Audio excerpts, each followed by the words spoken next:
ngitawucela ukuthi bathandekayo sifunde encwadini ya John chapter number 6.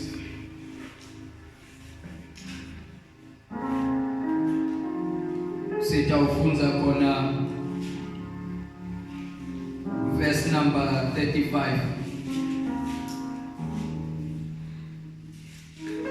na 36. Ukhona lo ngasifundzela John chapter number 6 verse 35 na 36. Sase sifunza na verse number 40.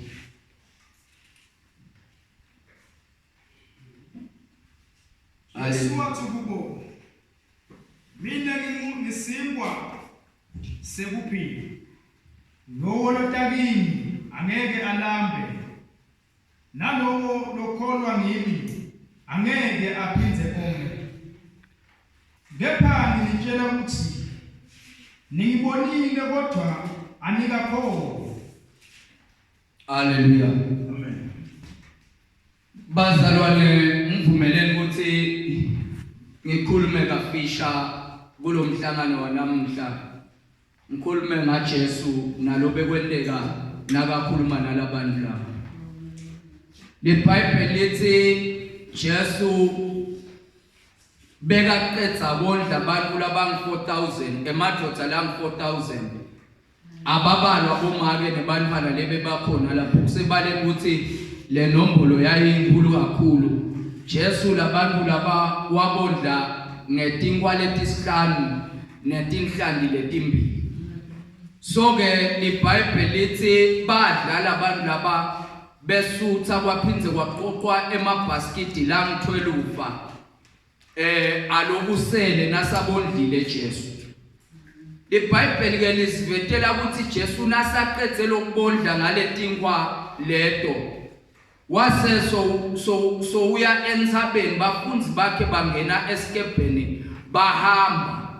IBhayibheli lithi nabasahamba labafunzi Jesu bekasentsabeni ayedwa sehlukene nabafunzi bakhe. Kwekuqala kuthiwa labafunzi nababaselapha kulesikebhe bebagwedla madima kungahambeki lula.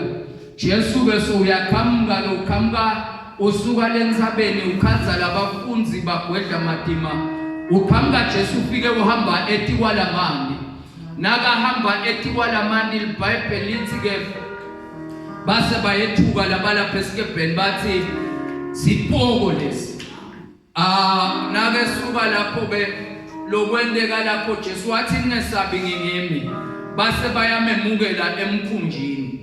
Kuthiwa nabamemukela Jesu emkhunjini umkhumbi wase uyantshuza nje masinyane so yafika labe baya khona. LeBhayibheli lithi ke ngakusasa kwakhona tikuku tifuna Jesu taya kulendzawo la khona titholele tingwa khona. Tayofuna Jesu kulendzawo la titholele lesingwa khona. LeBhayibheli lithi ke nabefika lapha labatholele tingwa khona abamkhanzanga Jesu. Base bayasuka bangena etikebheni bahamba bamfuna Jesu. Thiwa ke base bayamthola Jesu. Nabamthola ke Jesu so ukhuluma nabo labantu uthi kibo ningifuna ngobe nibonele tingwa. Yekelani ufuna kusebentela kudla lokubola. Ngobe mine Jesu ngisingwa sekuphila. Kunembo lemfuna ninake bazalwane lokuthi letikuku lebetita la Jesu. Teta la Jesu tikazwe mlama results tikazwe nguletingwa lokubona letingwa tangabuti kuthi letingwa tivele kanjani. Takazwa kubona tingwa tangabuti letingwa kuthi tivele kanjani. Yinkinga lekhona namhla ebandleni laNkulunkulu. Bantu bagijima kangaka behla benyuka nabafundisi. Bayaphambana lo sedolobheni uye emakhaya lo semakhaya uye edolobheni. indzaba yinye ukuthi bafuna lolo kubonakalako bangabuti lokuthi lolo bakubonako kuvele kanjani. So lapha lamaJuda lawa akhazwa indzaba yetinkwa alahlekelwa indzaba lenkulu kakhulu lokuthi letinkwa tivele kanjani. Ngobe kube babuta lokuthi letinkwa tivele kanjani bebatayithola imfihlo yekuthi Jesu ungubani. Ngobe inkinga yebantu bayamfuna Jesu bamfunelela bangakuthola but bangafuni lokuqonza ukuthi ungubani yena lo Jesu. So lamaJuda afunela letinkwa ngaphandle kwekuthi babute lesosi yaletinkwa ukuthi njengoba letinkwa betisihlanu kodwa letinkwa letisihlanu setikhicite emabhasikiti la ngithwele ufasadla nathi sesutha kodwa kahle letinkwa tanze njani.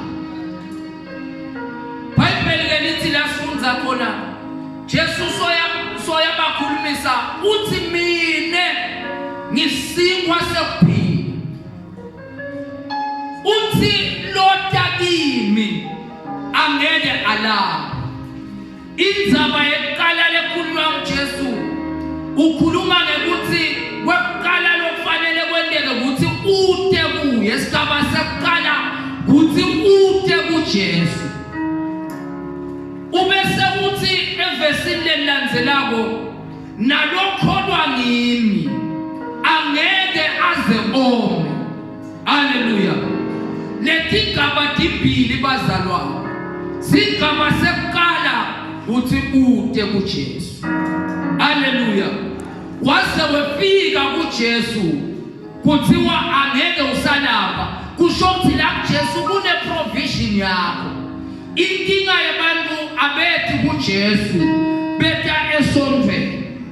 Ngobe nalo lisontho bazalwane kufuna si-understand esikonzelo ukuthi yini lisontho. Lisontho akusiso lesakhiwo. Lisontho ngumtimba waJesu. Jesu uyinhloko yelibandla. Lokusho ukuthi nasikhuluma ngethi siya esontweni asiyi esakhiweni kodwa siya enhlanganyelweni yemtimba waJesu. Ngobe labanye bayeta bethe kulesakhiwo. Lesakhiwo lesi asina meaning uma ungakatholi lo Jesu lo yinhloko yalesakhiwo.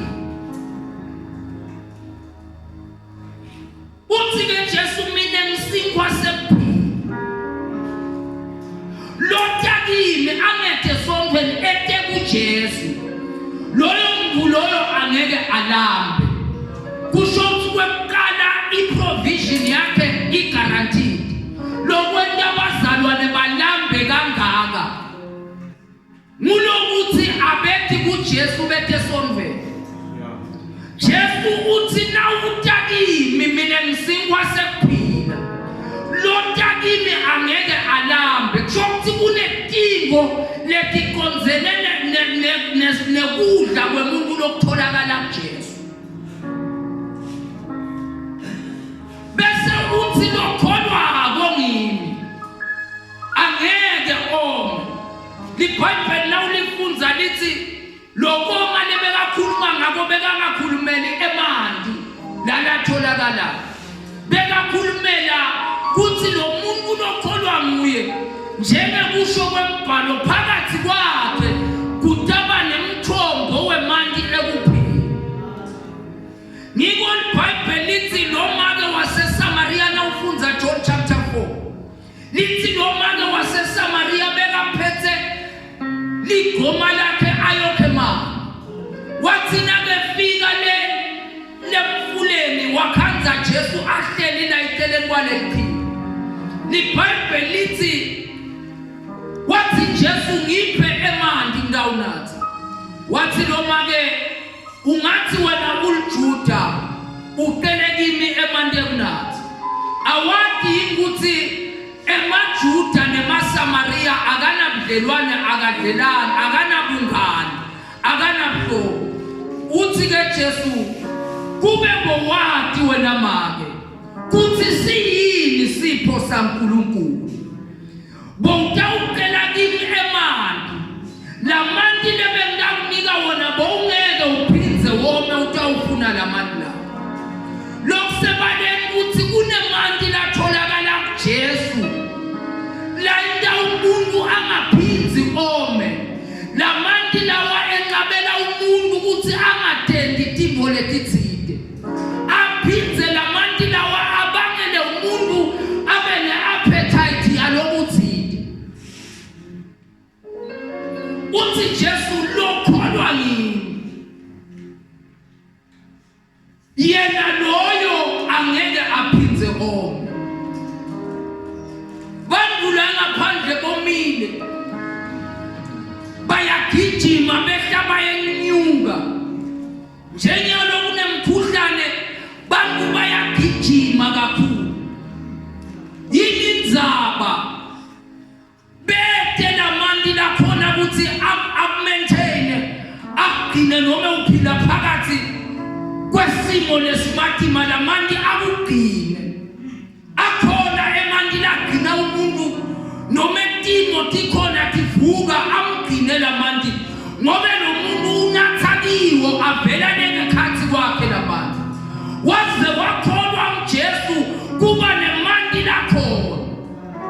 Lavela ngekhathi kwalo muntu nakathi ayaphela lamanti uvele emanti lamanye njalo njalo. Inkinga yabantu abakholwa uJesu bafuna kwenda kukholwa kanti kukholwa awukwendi uyakholwa.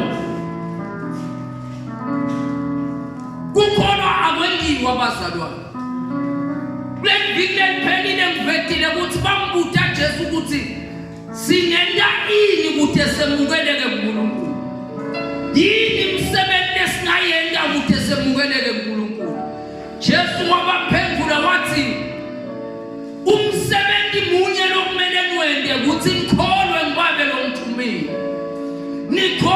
Nikholwe yindvodzana lethunywe ngibaba. Umsebenzi webantu akusikho allocate kuthola emasono. Umsebenzi lomkhulu ofuna wendiwe bantu kukholwa endvodzaneni yaNkulunkulu. Lokukholwa mlendvodzana yaNkulunkulu kutase kuvula emehlo kubantu ukuthi batawubona ukuthi le ndvodzana yaNkulunkulu kahle kahle ingubani. Ngoba namaJuda lawa iBhayibheli lisivekela ukuthi bathi siyakwazi wena Jesu. Waphendula Jesu wathi vele niyangathi nekuthi ngitalwa kuwe. Kodwa amsiye wakulo mhlaba noma ningayathi le nyama yami kuthi italwa lapha kaNgoma. Kodwa amsiye wakulo mhlaba ngivela ezulwini ngithunywe kini. Ngaphandle kwekuthi sendlule ebukeni lenyama ya Jesu sibukele bevela kungavele enyameni yakhe asiyumkonza ukuthi kungubani. Inkinga yabantu babuka Jesu kuyindvodzana yaMariya bangakonzi lokuthi Jesu yindvodzana yaNkulunkulu. Ngiko Jesu naka Petro akhuluma athi bantu bathi ngibani mina. Petro waphendula wathi wena umKristu indvodzana yaNkulunkulu nomethuli wabo bonke boNkulunkulu.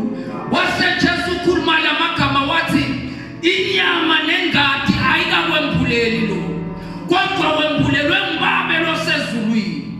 Wase uthi etikwa leqiniso leli etikwa lasambulo lesindalakha libandla lakho.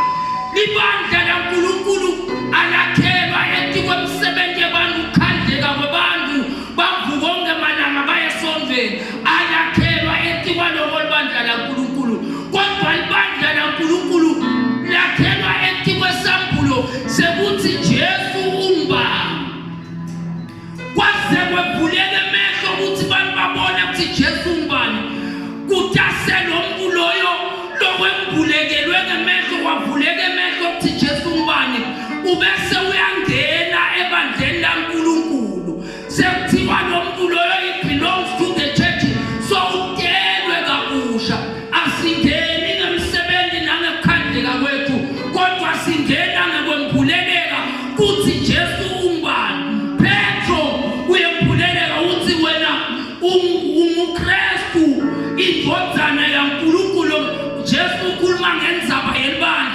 kwalo. Because ngaphandle kwesambulo sekuthi Jesu ungubani. LiBhayibheli lithi tikumbi netindimba letebantu tatita tifike kumeyame Jesu. Kodwa abantu bebasitakala ngulabo bebatana konza ukuthi siyabani. Utasendelani. Ngikhumbula make wemopho lebesophe 12 weminyaka. Kuthi wasikumbi sasiyame Jesu. Sikinzetelana la Jesu. Kodwa lo make ngekubeka nesambulo sethi akusiyo indodana ya Josefa lena. NguKristu lo akusiyo indodana ya Josefa. Kuthi wawaphenya sikumbi. Wathi nakefika wathinta umphetho wengubo ya Jesu. Kuthi wawumopho wanqamuka ngaleso sikhathi. Ngobe umopho awujutshwa kuthi ubekwe tanda.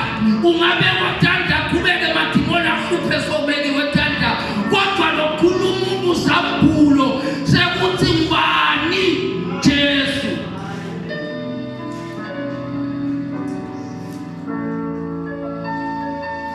Bebeka Jesu.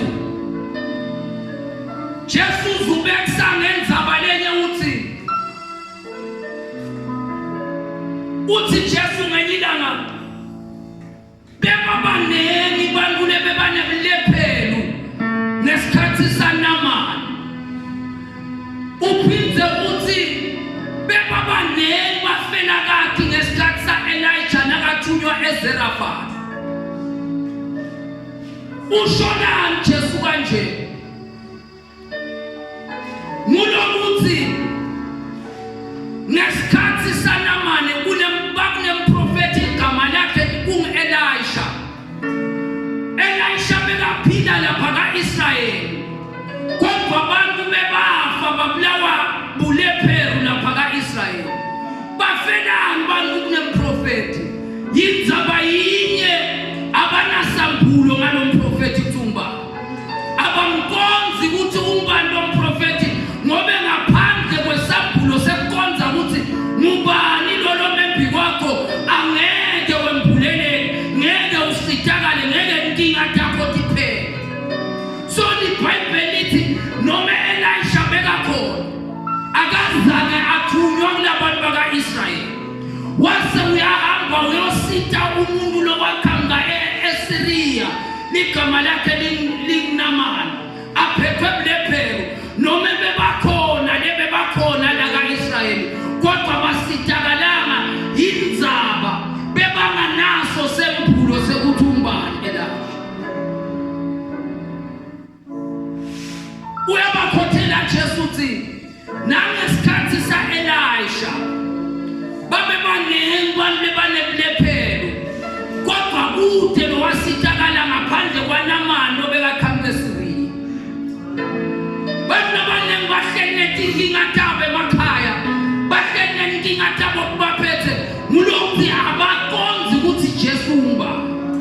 Abafuni kuta kuJesu, bafuna kuyesondela. Kanti uthi Jesu lota kimi angeke alambe ngobe ngisingwa sekuphila. Futhi nalo kholwa ngimi. Kwekuqala kuthute ungenulama. Kwesibili kuthi ukholwa ungenuwo. Uthi nalo kholwa ngimi angeke asaphindze bona. LiBhayibheli lithi ngesikhathi sa-Elijah bafela kabe babanengi ka-Israyeli. Kodwa Elijah akathunywanga bafela kathi baka-Israyeli. Yini angathunywa bafela kathi baka-Israyeli?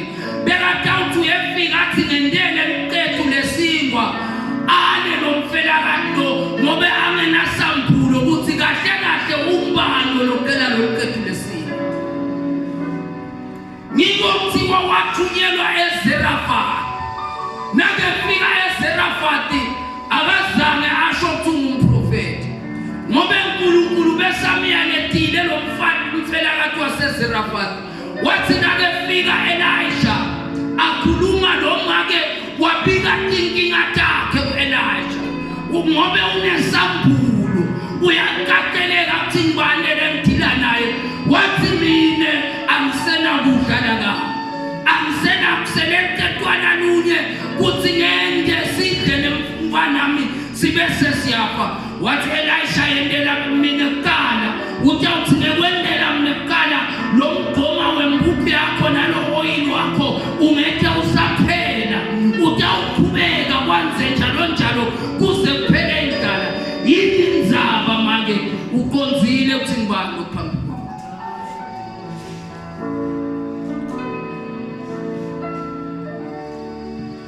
asesifundzeni na verse number 40 ngoba lokuyinzando yababe uthi bonke lababone indvodzana bese bakholwa kuyo babe nokuphila nokuphakathe mina ke ngiyabavusa ngemhla wokuphela. Haleluya. Lalela ndazalwa uthi Jesu lokuyinzando yaNkulunkulu kuthi bantu babone indvodzana bese bayakholwa kiyo ngekuthi bakholwe ngule ndvodzana uthi Jesu ndasengiyabavusa ngemhla wokuphela.